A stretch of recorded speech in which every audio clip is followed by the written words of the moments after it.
Ukrainian President Volodymyr Zelensky came face-to-face with US lawmakers in Washington today as he attempts to win over Republicans resisting more funding for his country's war against Putin's Russia. Zelensky's making a last-ditch effort to save a $61 billion aid package. Well, to debate with the US to keep this military support flowed, I'm joined by two people who don't agree with me, the Conservative talk radio host Ben Ferguson and the Republican Congressman Byron Donalds. And I'll start with you, Congressman, if I may.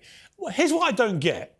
All the resistance to this is coming from people who historically would have been absolutely first in the line to try and stop a Russian dictator cutting a swathe of barbaric invasion through Europe.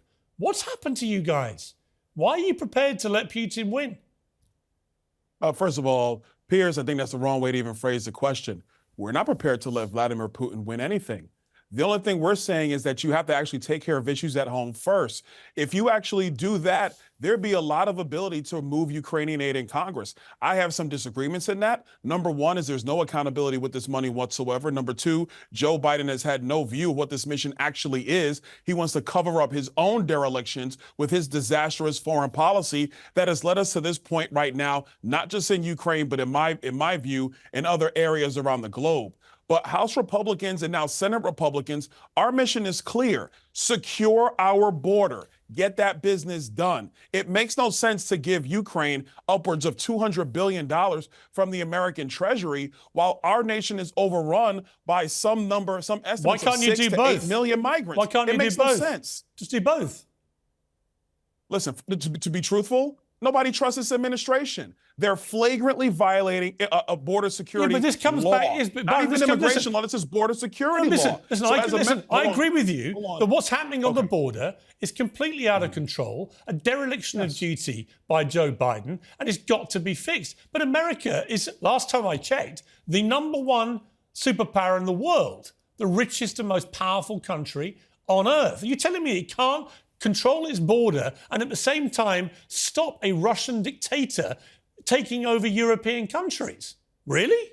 Not with Joe Biden as president, because the man is the master of disaster. It wouldn't be with you lot either, would it? Happening in our country, Piers. It wouldn't be if Republicans were in charge. Piers, our responsibility right now is to hold the line and make sure our border is secure, because Joe Biden is such a terrible leader, he won't even take care of first things first here in America. So if he won't do that, we have to force him to do that. And unfortunately, Ukraine is the leverage point to force him to do it. Because Joe Biden, let's go back in history. Let's remember history. Joe Biden saw Russia amassing troops for 6 months at the Ukrainian border. He did nothing. Ukraine was asking for help during that 6 months. He did nothing. When Russia invaded, Vladimir Zelensky was told, hey, get on a G5. And if he didn't tell Joe Biden, no, give me bullets, I'm not looking for a ride, Joe Biden wouldn't even be talking about it. Sounds like you think we should have seen American. It sounds to me like you think America should have been involved a lot earlier. What we should have done is done everything to make sure an incursion into Ukraine never occurred. And Piers, let's go back in time. Was Vladimir Putin thinking about invading Ukraine? Of course. But did he do it when Donald Trump was president? He absolutely did not. All right. Joe Biden's I know you have to go. Has led us to where we Congressman, you have to go. So final question. So you want to wrap things up in Ukraine. You just give Putin what he's stolen in terms of land? Listen, at this point, there's going to have to be a negotiation and a deal so about what's going to happen over there. No, that's not what I'm saying. What would you give him? What I'm saying is they need to figure out a negotiation. What would you give him? The #1 thing that matters to us is border security here in the United States. You don't care about the border security. We take care of America at home, then we can talk about the world. Yeah, but you don't care about the Ukrainian border security. It's that simple. So my question is, Putin wants to rewrite the Ukrainian border and just take vast swathes of the country for himself, and you would let him do that, right? No, I do not want to let him do that. As a matter of fact, I want to do everything. I want to do everything possible for Vladimir Putin to be defeated. But I am telling you this. How do you defeat him? By giving him everything he's taken? Pierce, the American voter is demanding that our security is taken care of first. Our borders must be secured. That's the position of the House Republicans. Listen, I know you have to go. Biden, hold on, last minute, Pierce. Last thing, Pierce. All Joe Biden has to do is undo what he did when he came into office. Secure our border, then we can talk about Ukraine. Until then, there's nothing to talk about. All right, maybe too late by then. Putin may get his victory and you'll have helped him. But anyway, I appreciate you joining me. Congressman, thank you very much. Let me turn to Ben Ferguson. Thank you. Ben, I just don't get this. I can't understand. Let me explain it a different way. Yeah. Let me explain it a little bit different way. There's two problems here. One, there's zero accountability with the money we're sitting over there right now. There's massive amounts of corruption with Ukrainian oligarchs, and many of their families are in five-star hotels in Warsaw, and we're paying an insane amount of money that's not going to the battlefield. So there's a problem here with accountability. That's one of the questions that must be answered before we send more funds. The second problem with this is if you have these people, Zelensky and others that are in charge, and they hear from American foreign policy that they have an unlimited amount of time with unlimited dollars coming from the U.S., I'm not sure they're not going to drag this thing out because they're all getting rich and everyone around them with the billions that are coming into their country because of the corruption. They're all getting killed. Well documented. They're all getting killed. Ukrainians That's are getting, not true. Not the Ukrainians oligarchs. are getting the oligarchs slaughtered. aren't getting killed. They're not the ones fighting.